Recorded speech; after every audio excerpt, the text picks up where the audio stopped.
దేవుని పరిశుద్ధ నామమునకు మహిమ కలుగును కాక. దేవుడు మరొక నూతన దినాన్ని మనకు దయచేసి మరొకసారి ఆయన స్వరం వినే భాగ్యాన్ని ఇచ్చినందుకు దేవునికి వందనాలు. వేకప్ విత్ గాడ్ వారి పరిచర్య కొరకు దేవునికి వందనాలు చెల్లిస్తూ ఉన్నాను. ఈరోజు దేవుడు మనకిస్తున్నటువంటి వాగ్దానము యెషయా గ్రంథము 49వ వచనము 7వ వచనం యొక్క చివరి భాగము. యెషయా గ్రంథము 49వ అధ్యాయము 7వ వచనం యొక్క చివరి భాగము. ఇశ్రాయేలు పరిశుద్ధ దేవుడు నిన్ను ఏర్పరచుకొనెనని రాజులు గ్రహించి లేచెదరు. మరలా చదువుతాను. యెహోవా నమ్మకమైన వాడనియు ఇశ్రాయేలు పరిశుద్ధ దేవుడు నిన్ను ఏర్పరచుకొనెననియు రాజులు గ్రహించి లేచెదరు. ఈ వాగ్దానంలో 3 విషయాలు ఇమిడ్చబడి ఉన్నాయి. ఒకటి, ఆయన నమ్మకమైన వాడు. రెండోది, ఆయన పరిశుద్ధుడు. మూడోది, ఆయన నిన్ను ఏర్పరచుకొనెను. ఎంత గొప్ప భాగ్యం అండి మనకి దేవుడిచ్చింది.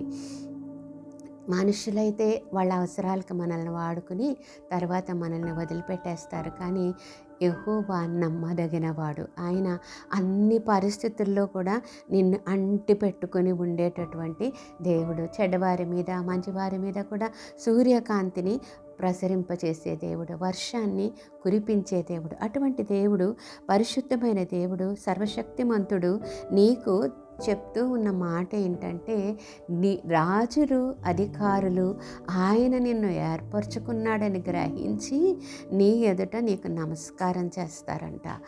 అలాగ వారు గ్రహించాలి అన్నట్లయితే నీవు ఏర్పరచుకొనిన రీతికి తగినట్లుగా నీవు జీవించాలి. అలా నీవు జీవించినప్పుడు వారు నీకు నమస్కారం చేస్తారని వ్రాయబడి ఉన్నది. ఏర్పరచుకొనిన నీవు రాజులు గ్రహించెదరు, అధికారులు నీకు నమస్కారము చేస్తారంట.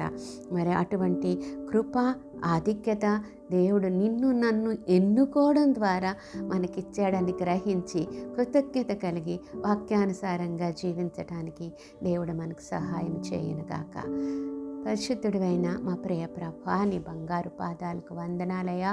నీవు నమ్మదగిన వాడవని, పరిశుద్ధుడవని, మమ్మును ఏర్పరచుకొనిన దేవుడవని మరొక్కసారి గుర్తు చేసినందుకు వందనాలు నాయనా. నీ నమ్మకత్వానికి తగినట్లుగా, నీవు మమ్మను ఏర్పాటు చేసుకున్న దానికి తగినట్లుగా మేము జీవిస్తే రాజులను అధికారులను ప్రభా మా ఎదుట నిల్వబడి నమస్కారం చేస్తారని చెప్పావు తండ్రి. అటువంటి అనుభవంలోనికి మమ్మల్ని నడిపించమని యేసు దివ్యనామంలో అడిగి వేడుకొంచున్నాం తండ్రి. ఆమేన్.